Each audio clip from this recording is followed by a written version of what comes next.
Cell رواں ہمارا یہ ایسی باڑ ہے جو پھیلتی ہی چلی گئی اور کسی کی طاقت نہ ہو سکی روکنے کی. اور مشہور روایت کے مطابق سلطان الاولیاء اسی جھونپڑی میں اسی خیمے میں رہ کر تبلیغ اسلام کرتے ہوئے ہندوستان کے 90 لاکھ واسیوں کو شرف اسلام عطا فرمایا. عزیزان گرامی وقار، میں یہاں سے آپ کی زندگی پاک سے یہ کہنا چاہوں گا کہ اس وقت کیسے حالات تھے. اس وقت حالات بہت اچھے تھے. اس وقت ارے ڈیموکریسی تو آج ہے، اس وقت تو یعنی بادشاہت تھی، رولنگ تھی. جو راجا ہے وہ کسی کا الیکشن سے آیا ہوا نہیں ہوتا، وہ اپنی طاقت سے آیا ہوا ہوتا ہے. اپنے سپاہی، اپنے وزیر، اپنی پولیس جس کو چاہے بند کرے، جسے چاہے مارے. اتنی طاقت اور ڈکٹیٹرشپ کے باوجود سرکار غریب نواز کے قدم نہیں ڈگمگائے. آج کے حالات میں اگر حق بولنے پر قدم ڈگمگاتے ہیں تو تم غریب نواز کے مریدین میں سے نہیں ہو. خوف تمہارے دلوں پر اگر آ گیا تو پھر سرکار غریب نواز رضی اللہ تعالیٰ عنہ کے مشن کو پھر سے پڑھو. آج جو لوگ یہ کہتے ہیں حالات بہت گمبھیر ہیں، ایسے ہیں ویسے ہیں، کچھ بھی نہیں ہے. امت مصطفیٰ صلی اللہ تعالیٰ علیہ وسلم کو اللہ تعالیٰ نے یہ خصوصیت عطا کی ہے کہ اگر یہ ایمان میں کامل ہو تو یہ خود حالات کو اپنے ہاتھوں سے موڑ دیتا ہے.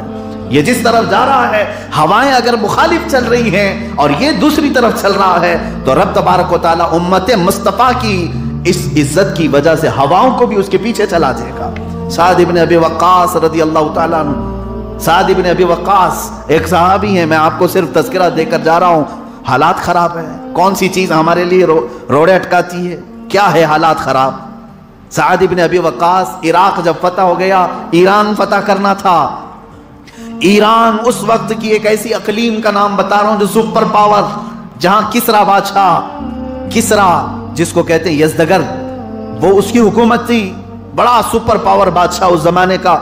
اس کی سرحدوں میں داخل ہونا ہے، لیکن عراق اور ایران کے بیچ میں دریائے دجلہ ہے، دریا ہے. حضرت سعد ابن ابی وقاص وہاں تک آئے اور اس کے بعد اس طرف ایرانیوں کی فوج کھڑی ہے، اس طرف مسلمانوں کی فوج ہے. حضرت سعد ابن ابی وقاص نے پوچھا کیا ایران میں داخل ہونا ہے؟ ایران میں داخل ہونا ہے اسلام کے ساتھ؟ صحابہ نے کہا آپ جس طرف آگے بڑھیں گے ہم آگے بڑھتے ہیں. سعد ابن ابی وقاص نے کہا کشتیاں ہیں کسی کے پاس عبور کریں؟ کسی ایک کے پاس کشتی نہیں، کسی کے پاس تیرنے کے لیے ایک چیز نہیں ہے. سعد ابن ابی وقاص نے کیا کیا جانتے ہیں؟ سارے صحابہ سے کہا کہ تم یہ ایرانیوں کے تیروں کو سنبھالنا، جو تیر ماریں گے ہماری طرف سے 300 تیر انداز جو آگے پیچھے چلیں، اور تم ان کے تیروں کو سنبھالنا، میں دریا پار کرنے کا انتظام کرتا ہوں. کہا کشتیاں؟ ہزاروں کی تعداد میں صحابہ ہیں، تابعین ہیں سعد ابن ابی وقاص کے پیچھے، جو ایران کی سپر پاور کو ہلانے کے لیے جا رہے ہیں. کشتیاں نہیں ہیں ان کے پاس. سعد ابن ابی وقاص سے پوچھا لوگوں نے آپ کیا انتظام کر رہے ہیں؟ کہا آؤ سب اپنے اپنے گھوڑے لو، بسم اللہ پڑھو اور گھوڑے دریا میں ڈال دو. دریا میں ڈالو. دریا اتنا گہرا، بہت تیز بہاؤ والا دریا ہے دریائے دجلہ، ہر چیز کو بہا لے جاتا ہے. آج بھی اس کی روانی بہت تیز ہے، کافی لمبا دریا. اس وقت سعد ابن ابی وقاص 300 گھڑ سواروں کو لے کر دریا میں اپنے گھوڑے ڈالے. یہ نہیں دیکھا کہ گھوڑوں کو ہمارے ساتھ یہ بہا لے جائے گا، لیکن فرماتے ہیں کہ وہ آپس میں ایک دوسرے سے بات چیت کرتے ہوئے نہایت ہی پرسکون انداز میں دوسری طرف جا رہے ہیں. ہزاروں کی تعداد میں صحابہ نے دیکھا پہلی مرتبہ ایسا ہے کہ خشکی پہ دوڑنے والا گھوڑا دریا کی دری میں بھی دوڑ رہا ہے. اور دوڑتے ہوئے جب اس طرف کو پہنچنے والے تھے، تاریخ تبری میں یہ جملے لکھے ہوئے ہیں فارسی زبان میں، جو ایرانیوں کی زبان فارسی ہے. وہ کیا کہنے لگے جانتے ہیں؟ دیوا آمدند، دیوا آمدند، یعنی دیو لوگ آ گئے ہیں، دیو لوگ آ گئے ہیں. پہلی مرتبہ دیکھا ہے کہ گھوڑوں کو دریا میں سے بھی چلاتا ہوا کوئی آ گیا. وہ بغیر مقابلے کے ایران چھوڑ کر بھاگے تھے. یہی تو اقبال نے کہا ہے، دشت تو دشت ہے دریا بھی نہ چھوڑے ہم نے، بحر ظلمات میں دوڑا دیے گھوڑے ہم نے. ہمیں کوئی ہمارے اس سیل رواں کو کوئی طاقت روکے گی نہیں. بس جو کچھ بھی روکتی ہے وہ تمہاری بزدلی روکتی، تمہارے اپنے خیالات روکتے ہیں. اور آپ کو میں ایک بات عرض کر دوں، آپ نے ایک لقب سنا ہوگا نا سرکار غریب نواز کو، ہند الولی کہتے ہیں. سنیں کیا کہتے ہیں؟ ہند الولی. ہند الولی کا مطلب کبھی اب پوچھو ہند الولی کیا ہے؟ یہ سرکار غریب نواز کے ویسے دوسرے لقب ہیں. غریب نواز ہے، معین المشائخ ہے، معین الدین ہے، عطائے رسول ہے، نائب رسول ہے، یہ سب لقب ہیں. لیکن یہ ہند الولی کیا ہے؟ تو لوگ یہ سمجھتے ہیں کہ ہندوستان کا ایک ولی. اس کا مطلب نہیں میرے عزیزو، عربی کی ترکیب اگر آتی ہو تو سمجھ میں آئے گا. مضاف مضاف الیہ میں ترکیب جو ہوتی ہے اس میں ترجمہ پیچھے سے کریں گے. ہند الولی کا مطلب ہوتا ہے ولی کا ہندوستان. ہندوستان کا ولی نہیں، ہندوستان کا ولی نہیں، بلکہ ولی کا ہندوستان. اس لقب سے ہی ہمارے دل مضبوط ہونا چاہیے. اے سنی مسلمانوں، ہندوستان کس کا ہے؟ ولی کا ہندوستان ہے. ہم تو ہند الولی غریب نواز کے نام سے ایسے پڑھتے ہیں. وہ لوگ بھی پڑھتے ہیں جن کو اس کا ترجمہ معلوم نہیں ہے، جو غریب نواز سے جلتے ہیں وہ بھی ہند الولی کہتے ہیں ان کو، نفرت میں ہی صحیح، لیکن ہند الولی کہتے ہیں تو وہ یہ بھی مانتے ہیں کہ یہ ہندوستان کسی کے باپ کا نہیں، یہ ولی کا ہی ہندوستان ہے، یہ سرکار غریب نواز کا ہے. عزیزان گرامی وقار، جس سنی ہندی مسلمان کو یہ معلوم ہو کہ یہ ہند ولی کا ہے، غریب نواز نے یہاں پر اپنی محنت شاقہ کے ساتھ پرچم اسلام کو لہرایا ہے، تو آج ان کے پرچم کے تلے کیوں اتنی بزدلی، کیوں اتنا خوف، کیوں اتنا ڈر؟ نہ ڈر نکالو. اگر آزمائشیں ہیں تو ہو جانے دو. اللہ سے ہم سوال یہی کریں گے کہ مولا ہماری طاقت سے زیادہ ہمارے اوپر کوئی بوجھ نہ دے، اور ہم تیری آزمائش کے قابل نہیں ہیں. لیکن میرے عزیزو، اسلام قربانیاں چاہتا ہے. اسلام کی حقانیت کی یہی دلیل ہے کہ ہر زمانے میں اسے موڑنے کے لیے چھوٹی طاقتیں نے بڑی بڑی طاقتیں آئی. ہر زمانے میں اس کی بے کنی کرنے کے لیے بڑے بڑے بادشاہ میدان میں آئے، لیکن سارے لوگوں کی ایک ہی تاریخ ہے. چنگیز ہو کہ ہلاکو ہو، تاتاری ہوں کہ بربر ہوں، جس قوم نے بھی اسلام کے خلاف محاذ آرائی کی ہے انہیں پسپائی کا سامنا کرنا پڑا، اور اسلام وہی پھلتا پھولتا ہی رہا. اسلام کبھی ختم نہیں ہوا. آج بھی جو حالات آپ دیکھ رہے ہیں انشاءاللہ العزیز اسلام پر کوئی آنچ نہیں آئے گا. چند گردنیں کٹ جانے کا نام اسلام کٹنا نہیں ہے. مجھ جیسا اگر آدمی 4 ٹکڑوں میں بدل جائے، کسی کی تلوار کا کسی کی بندوق کا میں نشان بن جاؤں، تو اس کا مطلب یہ نہیں ہے کہ دین ختم ہوا. ارے دین کا میں ایک ادنا خادم ہوں، خادم کے ختم ہونے سے دین ختم کبھی نہیں ہوگا. میں ہمیشہ کہا کرتا ہوں اسلام اس عظیم درخت کا نام ہے جس کی جڑیں تحت الثری میں ہیں اور اس کی شاخیں اوج ثریا پر موجود ہیں. پوری دنیا مل کر اسے ہلا نہیں سکے گی. میں سرکار غریب نواز کے اس عرس کی تقریب میں ہندی مسلمانوں کو یہ ضرور کہنا چاہوں گا، تم فخر سے کہو کہ ہم غریب نواز کے ہندوستان میں آباد ہیں. کس کے ہندوستان میں ہے؟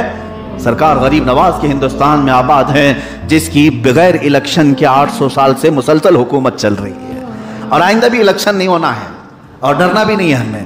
اور دوسری بات یہ ہے کہ ہمیں پرچار بھی نہیں کرنا ہے، اور نہ ہی غریب نواز کے اس کرسی کے لیے کسی ای وی ایم کی ضرورت ہے جہاں گھوٹالے ہوتے ہوں. نہیں، سلطان الاولیاء کی وہ کرسی ہے، ہزاروں آتے گئے جاتے گئے. ہم نے دیکھا ہے اب تو کچھ وہ ہیں جن کا پیپر میں نام بھی نہیں ہے. چند سال پہلے وہ پی ایم بھی تھے، سی ایم بھی تھے، اب پوچھا تو پتا چلا کہ اب وہ کچرے میں ہیں، نہیں ہیں، کوڑے کا دان میں پڑ گئے، کہیں ہیں، سب ختم ہو گئے. لیکن 800 سال سے ایک انگریز ہے جو انگریزوں کے زمانے میں یہاں پر سیاحت کیا. اس نے ہندوستان کی پرانی چیزوں کی تاریخ لکھی ہے کتاب میں. اس نے کہا بہت سارے عجائبات ہندوستان میں دیکھے، تاج محل دیکھا، قطب مینار دیکھا، لال قلعہ دیکھا، پرانی مندریں دیکھا، بہت ساری چیزیں دیکھا، لیکن ایک عجوبہ بھی میں نے دیکھا. یہ انگریز لکھتا ہے، ایک عجوبہ میں نے دیکھا کہ ہندوستان کے کروڑوں مسلمانوں پر یہ قبر حکومت کر رہی ہے. اس نے کہا وہ قبر حکومت ایسی کر رہی ہے، کہاں کی؟ کہا اجمیر معلیٰ کی قبر ہے. وہ کروڑوں مسلمانوں کے دلوں پر آج بھی حکومت کر رہی ہے. یہ ہم نے نہ کہا الفضل لما شہید بہ الاعداء، عربی میں کہا گیا فضیلت اس کی جس کی دشمن بھی گواہی دے رہے ہیں، دشمن بھی جس کی گواہی دیتے ہوں. ایک قبر ہے جو کروڑوں پر حکومت کر رہی ہے. عزیزان گرامی وقار، 800 سال کا عرصہ گزر گیا، لیکن الحمدللہ ہماری محفلوں میں غریب نواز کا نام اب بھی تازہ ہے.